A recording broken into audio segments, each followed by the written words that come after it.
amigos do Blog da Comunicação. Está começando mais um podcast, Comunicast, né, o podcast oficial do Blog da Comunicação. Aqui quem está falando é o Guilherme Freitas.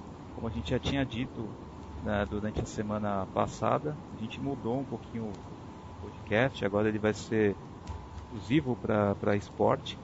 E como a gente está aí a poucas horas da abertura da Olimpíada, esse primeiro podcast nessa versão vai ser sobre os Jogos Olímpicos de Londres.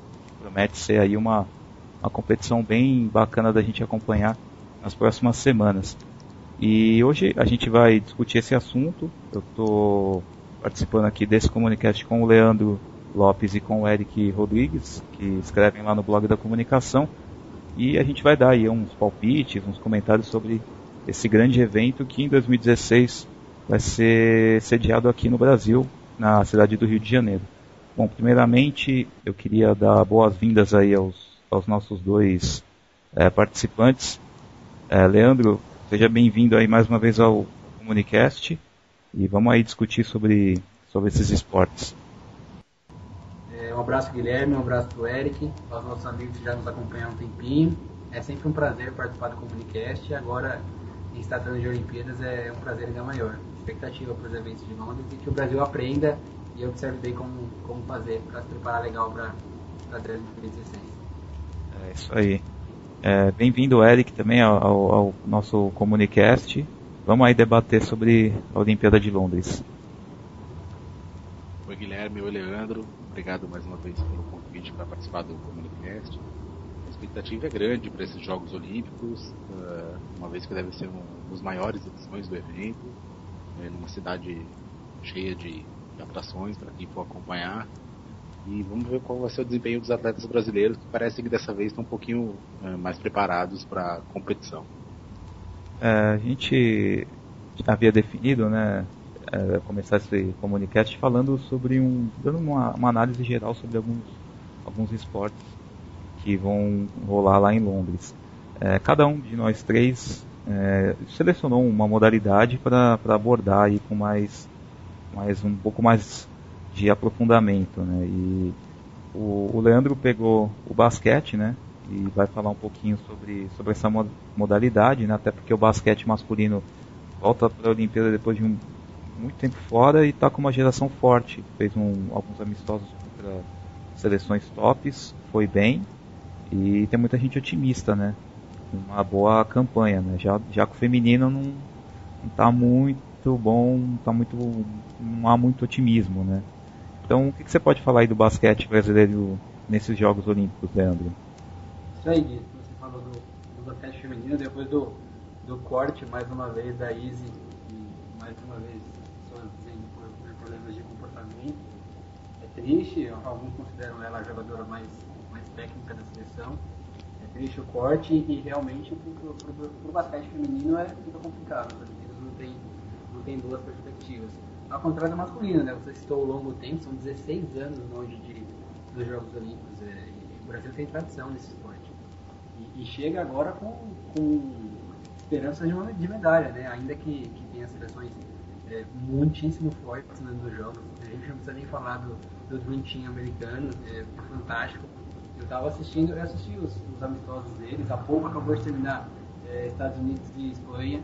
A Espanha é considerada a segunda força, o time americano passeou sobre a Espanha e parece que não tem quem pare os americanos realmente nesses Jogos Olímpicos. E tem a Argentina, tem a Espanha, tem a França, tem a Nigéria, que foi uma sensação do pré-olímpico.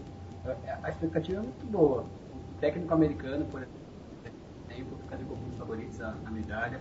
A seleção foi bem nos amistosos que fez, ganhou da Espanha bem, mas ganhou, foi bem contra os Estados Unidos, acabou de ganhar da Austrália. A expectativa é muito boa. Os jogadores da NBA, embora toda aquela confusão depois do pré-olímpico, não vão, NBA e tal, incorporam bem a seleção. O Brasil realmente precisa desses jogadores. Não é tão fácil participar de uma Olimpíada sem esses principais jogadores. A expectativa é boa. Acho que o Brasil consegue uma medalhinha. Não dá para saber como. Contra os Estados Unidos, por exemplo, no amistoso, não sei quem viu, mas o Brasil até foi bem. Chegou a liderar o primeiro quarto classificando lá na presença do Obama, até no ginásio. E não fossem alguns vacilos, até tinha tido um resultado melhor. Então a expectativa é muito boa, que o Brasil pelo menos faça uma campanha para brigar, quem sabe, aí pelo bronze. É muito legal, vai ser muito legal ver o Brasil de volta no basquete. Até porque para a medalha vai depender também do cruzamento, né? Dos resultados na primeira fase, né? Exatamente, o Brasil tem que fazer o que puder para fugir dos Estados Unidos no próximo confronto. Tem Espanha no grupo, mas tem condições de brigar sim. E por falar em fugir dos Estados Unidos, né? O Eric vai falar sobre o vôlei. No masculino, talvez o Brasil também vai ter que fugir, né? Dos americanos. E a seleção feminina também não teve uma boa pré-Olimpíada, né? Teve alguns jogos onde houve derrotas inesperadas. O masculino também aconteceu a mesma coisa, né? Na Liga Mundial. Como é que você vê essa Olimpíada pro vôlei, Eric? Guilherme, pela primeira vez o vôlei masculino brasileiro, desde que o Bernardinho assumiu, chega na Olimpíada sem aquela credencial de favorito, de grande favorito. Como você bem lembrou, os Estados Unidos é hoje a maior potência, junto com a Polônia, que surpreendeu aí na última Liga Mundial. E acredito que os dois países devem brigar pela medalha de ouro. A seleção brasileira teve o retorno do Ricardinho, levantador Ricardinho, que é considerado pelo grupo um grande levantador, mas ele não voltou em boa forma e parece que vai ficar na reserva por enquanto o filho do Bernardinho vai jogar no lugar dele. E isso parece que a equipe não assimilou ainda. Já a seleção feminina teve como um grande destaque nessa preparação a ausência o corte da Mari, que é uma jogadora que foi campeã olímpica em 2008, e por questões técnicas, segundo o técnico Zé Roberto Guimarães, vai ficar fora do grupo. Houve uma certa polêmica, ela não gostou, mas enfim, ela não vai participar, e isso deu uma balançada na equipe, que também não vem apresentando bons resultados na competição, no Grand Prix feminino e na preparação para os jogos. Mas eu acredito que os dois times devem se acertar e no mínimo chegar até a fase semifinal. E aí vai enfrentar as grandes potências, é um jogo igual e um detalhe pode resolver a partida, muito, muito equilibrado.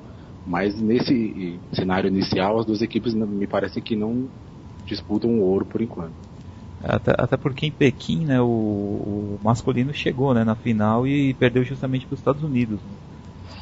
E uma coisa interessante é que os Estados Unidos sempre crescem, né, nessa pré-olimpíada, né, em ano olímpico, os caras parecem que começam a jogar mais do que os outros.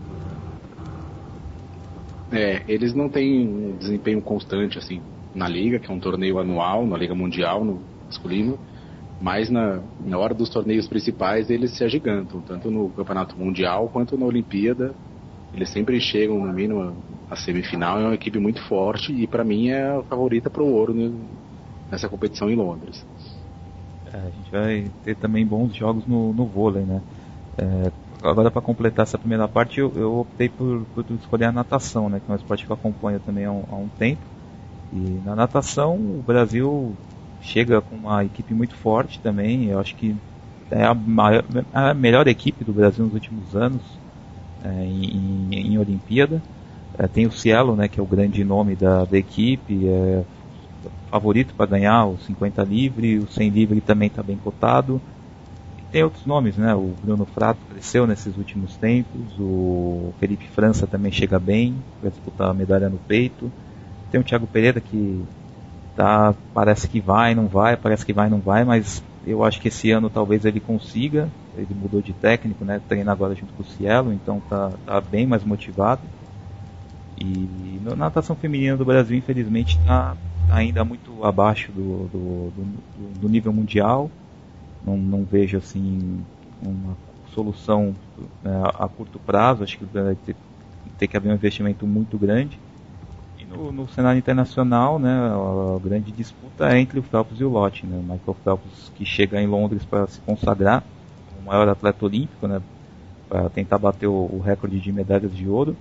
Acredito que consiga. Chega também para ser, na natação masculina nunca houve, né, um tricampeão, né, um cara que ganhasse a mesma prova 3 vezes seguidas, e o Phelps pode conquistar, né, esse título em 3 provas, então ele chega também com essa motivação. Ele disse que pode ser que Londres seja a sua última competição, então é a hora que ele vai querer chegar para conquistar tudo que falta para ele, né, que são poucas coisas. Mas tem o Ryan Lochte, que nos últimos anos cresceu muito e foi eleito o melhor nadador do mundo em 2010, 2011.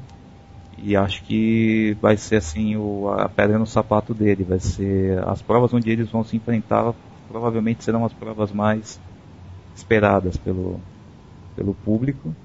E na natação feminina dá para destacar a inglesa, né, Rebecca Eglinton, que já foi campeã olímpica lá em Pequim e vai nadar em casa. É uma nadadora também que vem nos últimos anos mantendo um bom nível. Pelo menos a torcida inglesa vai ter alguém para torcer na natação por medalha, né? Então vai ser também um outro destaque que a natação vai ter. Além também assim como em Pequim, vai ter a travessia, né? A maratona aquática, que é como se fosse a maratona do atletismo, mas na água. E essa sim é uma prova totalmente aberta. A gente tem 25 nadadores em cada sexo, né? Feminino e masculino, e não tem favorito. É muito difícil apontar favorito, né? Como uma maratona normal, na rua. Na hora lá, quem tiver melhor vai levar. E além disso, né, a gente tem as outras modalidades, né? Tem o Bolt no atletismo, a gente tem o Federer jogando em Londres, né, em Wimbledon, enfim. Vamos ter aí muitos esportes, muitas estrelas jogando, atuando também em Londres, e aí vamos ver quem se sai melhor. E agora, pulando para a segunda parte do nosso podcast, a gente vai falar sobre o Brasil, né, em Londres, os atletas brasileiros. Talvez nunca houve uma preparação, né, tão bem feita nos últimos 4 anos. O Brasil investiu bastante, levou atletas para vários eventos, aumentou, né, a verba das federações, investiu, até visando na Olimpíada de 2016 e 2012, agora em Londres, o Brasil chega com a chance de talvez passar, né, o recorde de medalhas em uma só edição, que são 15, que foi em Atlanta 96 e em Pequim 2008, conquistou 15 medalhas. E o COB fez um levantamento que a meta é manter essas 15. Só que a revista americana Sport Illustrated, a gente até estava discutindo antes do podcast, ela também fez um levantamento e o Brasil aparece com 23 medalhas. Então há um parâmetro, né, uma distância grande, né, de 15 para 23. Então eu queria saber do Eric e do Leandro o que eles acham, né, dessa diferença, né, entre o COB e a Sport Illustrated. A gente fica animado ou pessimista com as duas pesquisas aí? O que vocês acham? A revista americana colocou o Brasil com 13 medalhas de bronze. Quer dizer, como você falou, que o recorde de 15, você vê que o número realmente a diferença salta aos olhos, né?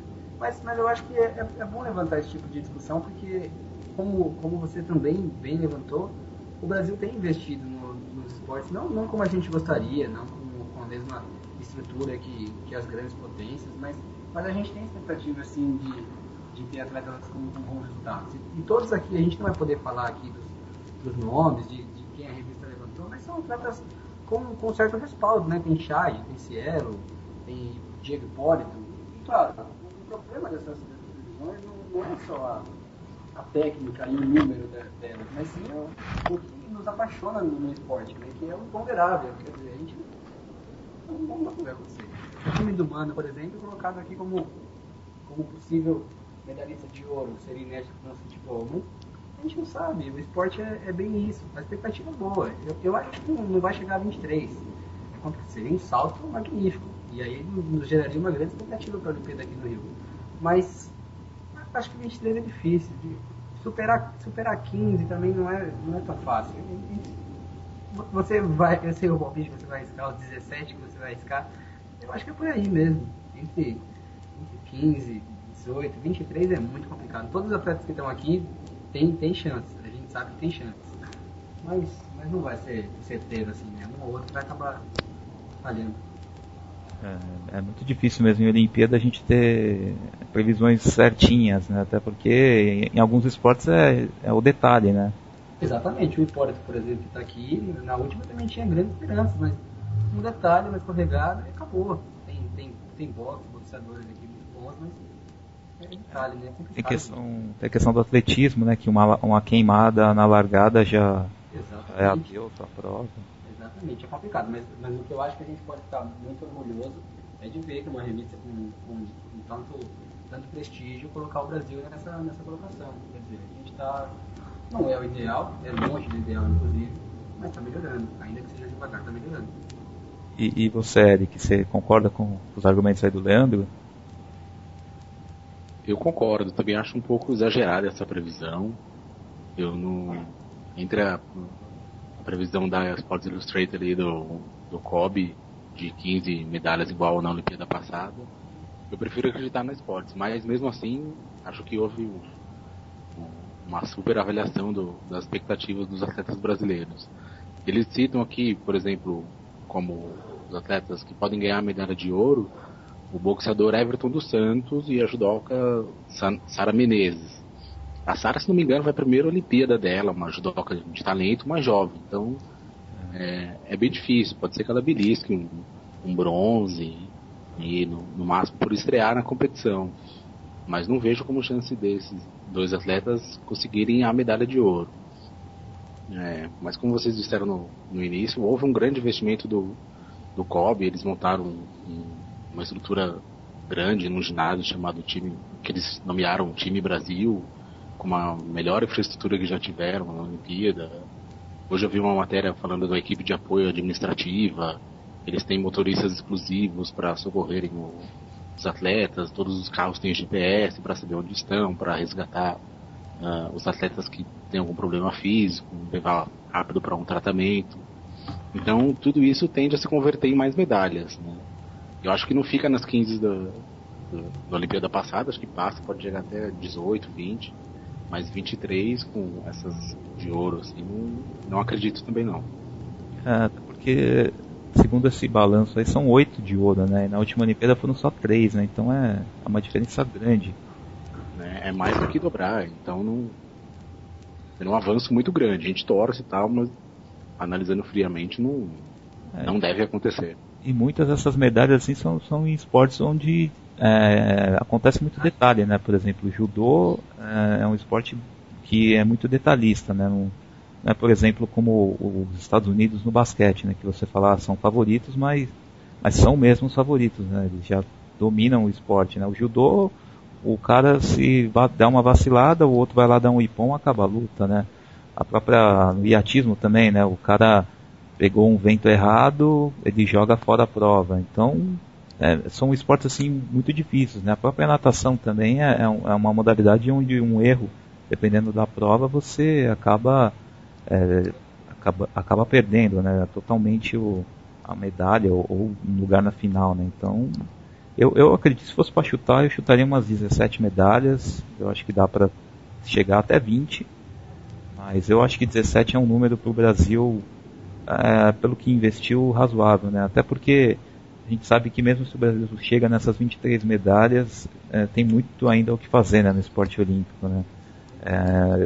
Pode ser um número assim que vai enganar, né? Vai falar, poxa, eles saltaram de 15 para 23, então melhorou muita coisa, né, no esporte, né? O pessoal lá fora pode falar, mas tem muita coisa ainda para ser feito, né? A gente sabe que está longe do ideal, né? Sim. Mas os atletas que estão aqui apontados, dá para se orgulhar de ter essa previsão. Sim. Estão bem preparados. A gente vai ficar na torcida aí para que o pessoal vá bem e ajude, né? Pelo menos também, né, um bom resultado lá fora vai poder fazer com que o COB, né, as confederações investam mais nos atletas, na base, investam em centros de treinamento, né? Que a gente sabe que muito esporte é mesmo um atleta que banca tudo, né? Então, eu acho que um bom resultado lá vai ajudar, né? Nessa nova visão aí do esporte brasileiro que vai ser sede da Olimpíada, né? E, claro, não vai querer fazer feio em 2016. Guilherme, você tocou num ponto importante. Quando o atleta consegue uma medalha, o primeiro a aparecer para dar entrevista, para tirar foto com ele é o dirigente que muitas vezes nos 4 anos anteriores pouco fez pela modalidade, né? Então a gente também tem que levar em consideração o fator vontade, superação de cada atleta por si só, né? Principalmente em modalidades esquecidas, que a própria população e a mídia não dão muita bola. O cara se banca, como você mesmo falou, vai para torneio sozinho. Então não é conseguir esse número de medalhas ou até superar o número de 15, que é o recorde. A gente não pode achar que estamos no caminho certo, o COB está investindo. Não está. O COB está preocupado em fazer as obras para o Rio e melhorando pouco a pouco a estrutura para as federações, mas ainda está longe do ideal de um projeto para fomento do esporte, não só de alto rendimento, para a população toda em geral, e aí junto com o governo. A gente ainda está um pouquinho longe dos Estados Unidos, né? Mas beleza. E seguindo em frente aqui no nosso podcast, a gente tem aí a nossa nova sessão que a gente vai fazer a partir de agora nos podcasts, que é um momento livre aí para todo mundo, né? Cada colunista, cada participante aqui do podcast vai poder ter um tempinho aí para falar sobre alguma coisa ligada ao que a gente abordou, no caso a Olimpíada. Então, o pessoal aí vai poder falar sobre algum assunto curioso, ou vai poder dar uma conectada, poder indicar alguma coisa para vocês. Então, agora, vocês aí fiquem aí com as nossas sugestões nesse momento. Você quer começar, Leandro? Pode ser.